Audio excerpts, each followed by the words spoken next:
Beautiful people. I'm glad you could join me on Deranged Hermit Life.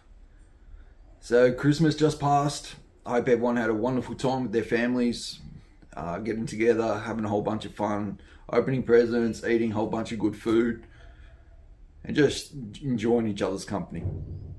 That's how it was for me, and it was a very fun and special time. I got a few presents, and one of my uncles gave me a bundle box of foundations. So today's the perfect time to open it all up, see if we got any hits, and just see what cool cards that new set has. I haven't opened any packs since 2020, so this is going to be heaps of fun for me. I really enjoy opening packs. I just don't do it much. Normally the value's not there, and you end up getting hosed a little bit for every time you do open packs. But we'll see how we go this time. Hopefully we can get some case hits and really get some expensive cards and some really cool cards. Some big foils or something like that. We'll just have to see how we go. It's always hit or miss on this one. So let's cut to that and see how we go. So I didn't look through all the prices of these cards before I opened them. I looked at a couple of the top cards that we could pull. So they're obviously the ones I was hoping to hit. But yeah, I just didn't know the values of all the cards. So you'll see me sleeve up the wrong card a couple of times, and I'll sleeve up a card that's not worth so much and skip a couple of cards that were worth more. So anyway, in these bundle boxes, you get a heap of lands. The lands look pretty good. Nothing real special compared to other sets, but they're pretty cool.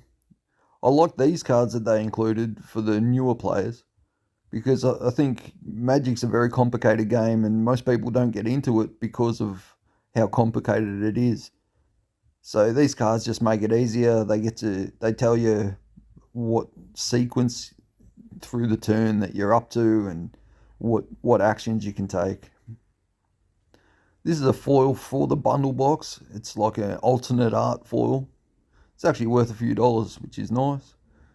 And these are foil lands. So yeah, just even more land so you can create your deck and have enough land for it. But yeah, nice to have some foils. They do look pretty cool. And here we go. Let's start cracking.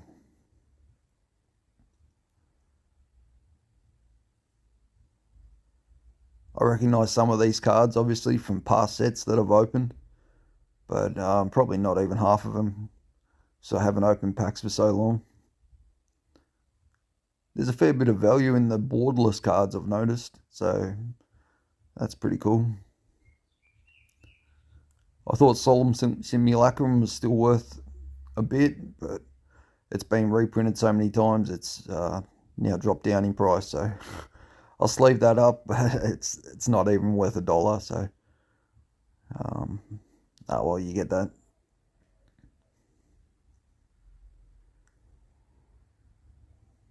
Yeah, the art's pretty cool.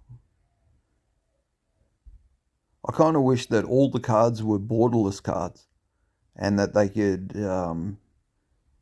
have some alternate art in there instead of having the borderless, because they'd all be borderless, you know. I think the borderless cards just look awesome, and why not just have all your cards looking awesome? That's just how I see it. Other people probably have varying opinions on that.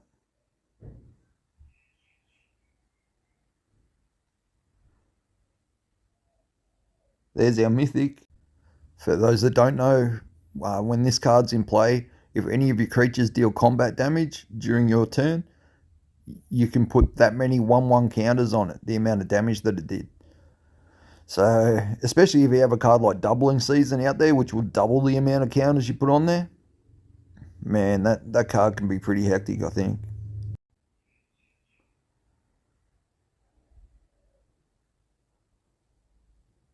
There's that Phyrexian Arena card again, the same as the promo in the bundle. That's just got different art. Worth a little bit less, but yeah, still worth a bit of value.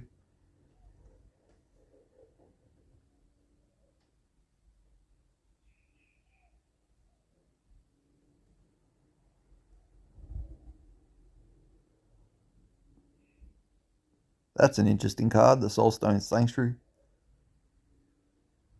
It's a land that can turn into a creature.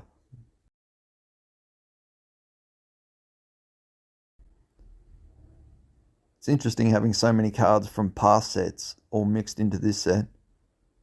So many reprints. There's a pretty cool card, Mossborn Hydra. For those that don't know, that creature enters with a 1/1 counter on it, and it has landfall. So whenever you play a land, you double the amount of 1/1 counters on that creature.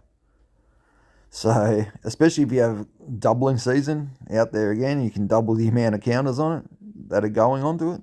And man, that card could get out of hand pretty quick. Has trample as well, so yeah, he can deal a heap of damage.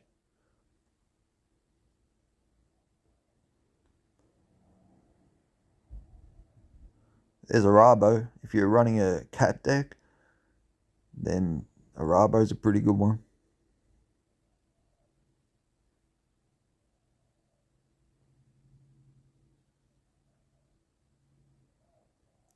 Seems like a lot of these cards are made for Commander as well. I know Commander's very popular, so that's pretty good to see. That's a pretty nice card, an offer you can't refuse. That's a borderless version too, so actually 2 borderless cards in one pack. It's pretty good.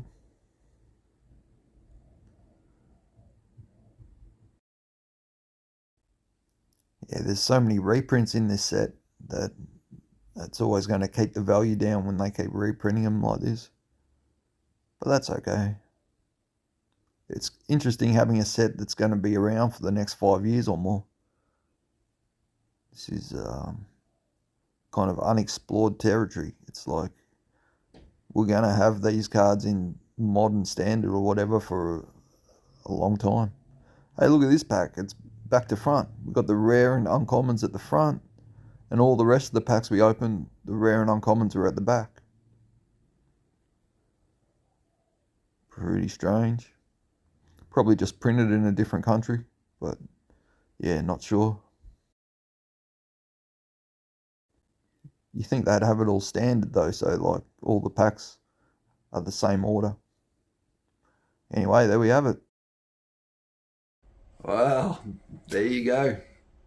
We didn't hit any big hits, unfortunately, but we got a lot of medium-sized hits and small hits. We got 3 foil rares, and that seems pretty rare to get in 10 packs. We got a pretty good mythic that'll be pretty broken in the right circumstances. But yeah, none of those big hits that would have made us heaps of money. Instead, we just had heaps of fun. I really want to thank Uncle Mon. Thank you so much for your generosity with this gift to me. It's very special, and I'll always treasure these cards just for that reason. So thank you so much. For everyone else, I wish you a happy new year, and hopefully 2025 will just bring us everything that we've been wanting over the last few years, everything that we've been working towards. It'll have its ups and downs, especially if we're looking in an economic way. But if we're looking at the things that really matter in life, I'm pretty sure that this is the start of a golden age, and life will be pretty special from here on in, depending on how we look at it. Anyway, enough blabber. Lots of love out to you all. Happy New Year, and I'll see you next year. Until then, stay cool, stay calm, stay connected.